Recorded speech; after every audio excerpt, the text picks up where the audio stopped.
My friend called me and asked me to say something about what is happening today. Now that everyone and everybody seems to be running to social media to outpour their woes and to share their struggles with mental health. It's caring, right? Because why should you run to strangers? Why should you run to the people who don't have know-how? And when I mention this, I'm not saying that social media is bad. No, actually, social media has become a very important part of our daily lives. But when we talk about mental health, it's good to know that we are talking about our mental well-being. I thought about it for some time and I decided, let me do this video. Even if this is not one of the videos that I sit down to prepare and request you to watch to the end. It is not a must you watch this. But if you value and would like to hear my opinions on social media and your mental well-being, then sit back and relax. Let us work together. So whenever you are taking your woes to social media, it's always wise to ask yourself, who am I running to? And two, it's good to know to ask yourself, why should I be running to them? And three, what are the consequences of my actions? When I mention this, I want to say that most of the people who are running to seek help on social media, they are either doing this to content creators or influencers. These are the people who have large following and audience online. And you are forced to go live either on one platform and talk about your issues. The largest percentage of people who run to the influencers, they are running to the wrong people because they don't have know-how of what you are going through and how to help you. They are totally unskilled on this. But what they are just commanding a huge following. So whenever you decide to choose this channel to take your woes, there are things I would like you to consider first, because you might be doing more harm than good to yourself.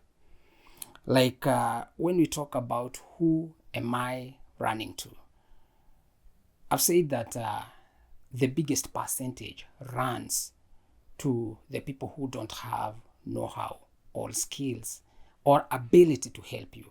They only command a huge following and audience. And whenever you run to these people, the first thing they think is about doing a live session with you to their audience. And you end up being programmed by them to fit the audience they are commanding. You are forced to exaggerate your situation, or to live a lie and say that it's not that worse. And at the end of the day, they will force you to say that it is working because the audience wants to hear about this. Two, why should you run to them? Like, why should I run to them? Just because of the huge following and commanding they are having? What about the mental well-being and my health? What about my confidentiality? No one cares about this.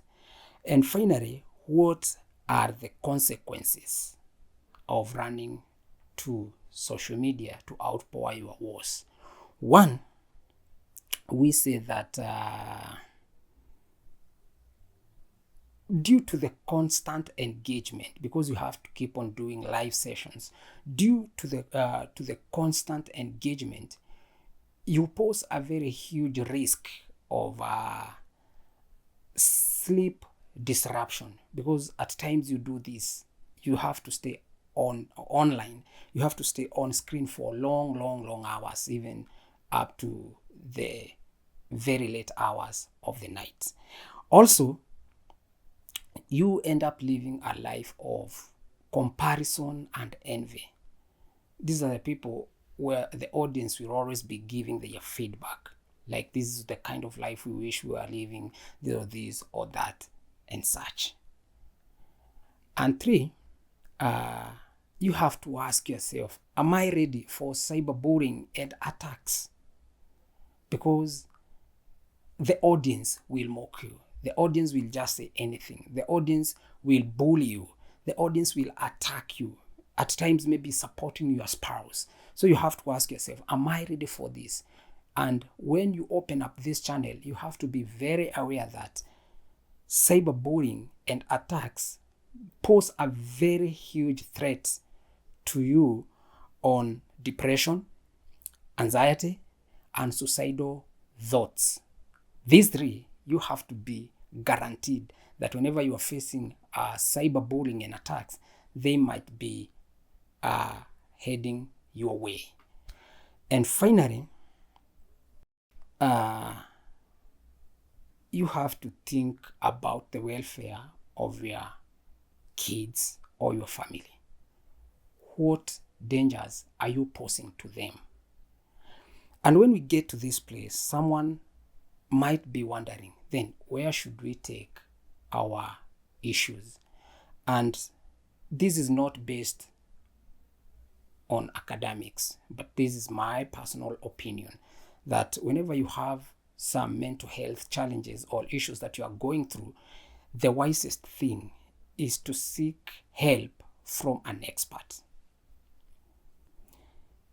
It's not by accident that they are there and they are called experts. These are the people who know how to help you. These are the people who have skills on how to help you. These are the people who have emotions and feelings about your confidentiality. They have to be very keen and attentive on what you are going through. Whenever you seek help from them, they have to assure you of your privacy that is taken care of. They have to ask you to give the contact person who they can call to check on your mental well-being whenever you are not there. And these are the people who will even ask you to sign forms like you are not going to harm yourself whenever you have maybe suicidal thoughts before you meet with them next time. So first thing, whenever you have any challenges, don't run on social media, but seek help from experts. 2, engage in positive communities. You have authority over your life. You are the person who can only make your life. Nobody else can. What I mean is, you can take control of what you watch, what you open your eye gates to. And just try to follow those pages and accounts that give more hope and help you to heal fast, other than those that triggers or the stressors or trauma. Those that trigger anxiety, depression, or even suicidal thoughts. And finally, number 3, you can limit yourself on screen time. You can try to control the amount of time you spend on screen, on internet, on social media. Say, turn off your notification from your social medias and decide, like, I will just check my account after 24 hours to see any notifications or feeds. By this, you are going to help yourself more, because what we say is that there is no health without mental health. And this takes me to back to the book that I really, really like.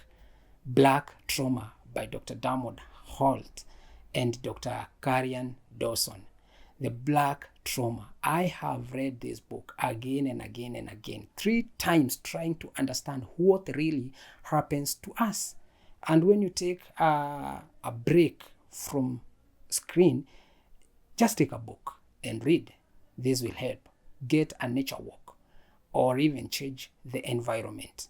This is going to help you more. Join us on creating mental health awareness by subscribing to this channel. You can also share this message. And every weekend, we are having a mental health walk. We are walking 40 kilometers challenge. You can be part of this just for mental health. I have been your mental health champion, Kevans, and this is the Resilience Couch.